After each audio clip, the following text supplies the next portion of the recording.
નમસ્કાર મિત્રો જો તમે ફક્ત 10 પાસ હોય અને તમે કાયમી સરકારી નોકરી મેળવવા માંગતા હોય તો તમારા માટે અત્યારે બેસ્ટ ચાન્સ છે। જી હા મિત્રો, દર વર્ષની જેમ આ વખતે પણ પોસ્ટ ઓફિસમાં ભરતી આવી ગઈ છે, પરંતુ દર વર્ષ કરતાં પણ આ વખતે ભરતી વધારે કરવાના છે। જી હા મિત્રો, દર વર્ષે 35,000 40,000 ભરતી હોય, પરંતુ આ વર્ષે 44,000 કરતાં પણ વધારે ભરતી કરવાના છે। તો 10 પાસ તમે હોય તો એના માટે તમારે અત્યારે ફોર્મ ભરાવા શરૂ થઈ ગયા છે। ફોર્મ ભરી શકો છો, પરંતુ એના પહેલાં એના ક્રાઇટેરિયા શું છે, ઉંમરના ક્રાઇટેરિયા શું છે, કોને કોને કેટલી ઉંમરમાં છૂટછાટ આપી છે, ચલણ કોને કોને ભરવાનું છે, તો આ તમામ વિગત આપણે જાણી લેવી જરૂરી છે। તો તમામ વિગત વિશે આપણે આ વિડીયોના માધ્યમથી આપણે ચર્ચા કરીશું। તો વિડીયોને લાસ્ટ સુધી જોતા રહેજો। તો ચાલો શરૂ કરીએ। હવે આ પોસ્ટ ઓફિસ ભરતીનું આ એક નોટિફિકેશન છે, 36 પેજનું નોટિફિકેશન છે, અને તમે એ જોઈ શકો છો સૌ પ્રથમ ગ્રામીણ ડાક સેવક ઓનલાઈન એન્ગેજમેન્ટ શેડ્યુલ્સ। હવે આમાં 3 ડિપાર્ટમાં ભરતી છે: branch post master, assistant branch post master અને ગ્રામીણ ડાક સેવક। આ 3 વિભાગમાં ભરતી છે।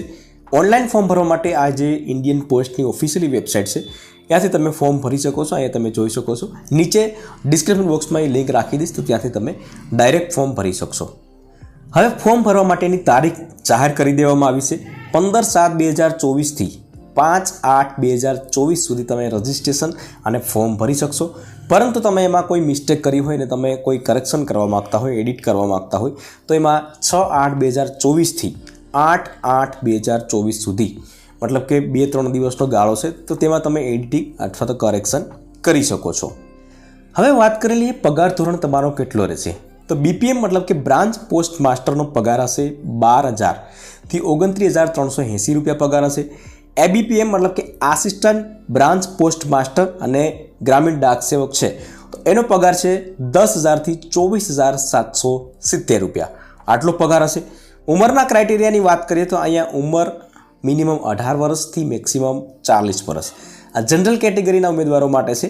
અન્ય કેટેગરી જે છે તો એના માટે છૂટછાટ પણ આપી છે। છૂટછાટ કેટલી આપી છે એ પણ હવે આપણે જોઈએ। જો એસસી એસટી કેટેગરીના લોકો છે તો એ 5 વર્ષની છૂટછાટ છે, મતલબ કે 40 વર્ષથી પણ 5 વર્ષ વધારે 45 વર્ષના હોય તો પણ આમાં ફોર્મ ભરી શકશે। ઓબીસી અધર બેકવર્ડ ક્લાસ ઓબીસી કેટેગરી છે તો એને 3 વર્ષની છે। ત્યાર પછી ઈડબ્લ્યુએસના એમાં કોઈ પણ છૂટછાટ આપી નથી। પીડબ્લ્યુડી 10 વર્ષની છૂટછાટ છે। પર્સનલ વિથ ડિસેબિલિટી અને પર્સનલ વિથ ડિસેબિલિટી પ્લસ ઓબીસીના કેન્ડિડેટ હોય તો એને 13 વર્ષની છૂટછાટ છે। એસસી એસટી 15 વર્ષની છૂટછાટ છે જો પીડબ્લ્યુડીના કેન્ડિડેટ હોય ને પછી એસસી એસટીમાંથી આવતા હોય તો। વાત કરી લઈએ એજ્યુકેશનની, તો એજ્યુકેશન ફક્ત તમારે 10 પાસ કરેલું હોવું જરૂરી છે, બરાબર। કોઈ પર્સન્ટેજ આમાં આપેલા નથી, ગમે એટલા પર્સન્ટેજ હોય તો પણ તમે આમાં ફોર્મ ભરી શકો છો। પરંતુ એક વસ્તુ યાદ રાખવાની છે, તમારે ગણિત અને ઇંગ્લિશ વિષય ફરજિયાત હોવા જોઈએ। ગણિત અને ઇંગ્લિશ વિષય જો નહીં હોય તો તમે પોસ્ટ ઓફિસમાં ફોર્મ નહીં ભરી શકો। વાત કરેલી એ પેમેન્ટની, પેમેન્ટ કેટલું ભરવાનું છે, તો પેમેન્ટ તમારે 100 રૂપિયા ભરવાનું છે। કોને કોને નથી ભરવાનું, તો કે એસસી એસટીના કેન્ડિડેટ હોય, પીડબ્લ્યુડીના કેન્ડિડેટ હોય અને ફિમેલ કોઈ પણ કેટેગરી હોય તો એને કોઈને પેમેન્ટ નથી ભરવાનું। બાકીના તમામ કેટેગરીના લોકો છે, ઓબીસીવાળા છે, જનરલવાળા છે, તો એ તમામને 100 રૂપિયા ભરવાનું, 100 રૂપિયા ચલણ ભરવાનું છે।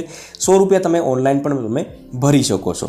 હવે વાત કરી લઈએ ફોર્મ કેવી રીતે ભરવું, તો સૌપ્રથમ જે છે અહીંયા સ્ટેજ 1, સ્ટેજ 2 અને સ્ટેજ 3 આવી રીતના તમારે 3 સ્ટેપમાં ફોર્મ ભરવાનું છે। અહીં તમે જોઈ શકો છો ટોટલ ભરતી કેટલી છે, 44,228। 15/7/2024 થી એન્ડ ડેટ 5/8/2024 સુધી તમે ફોર્મ આમાં ભરી શકો છો। હવે અહીં સ્ટેજ 1માં તમારે રજિસ્ટ્રેશન કરવાનું છે। રજિસ્ટ્રેશન થયા પછી તમારે અપ્લાય ઓનલાઈન કરવાનું છે અને લાસ્ટમાં તમારે ફી પેમેન્ટ કરવાનું છે। પછી તમારે અહીંયા નોટિફિકેશન જોઈતું હોય, બરાબર, તો એ અહીંયા નોટિફિકેશન કરીને છે એના ઉપર આપણે ક્લિક કરવાનું છે અને એમાં પણ તમારે નોટિફિકેશનમાં સર્કલ પોસ્ટ નોટિફાઈડ કરીને છે એના ઉપર આપણે ક્લિક કરીશું।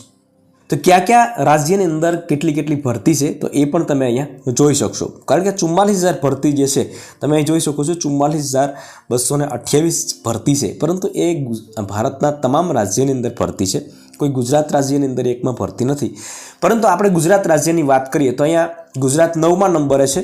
9મા નંબરમાં આપણે અહીંયા જોશું તો કેટલી ભરતી છે, 2024 ભરતી છે ટોટલ। બરાબર 2024 ભરતી છે, તો એ પ્રમાણે તમારે ફોર્મ ભરવાનું છે.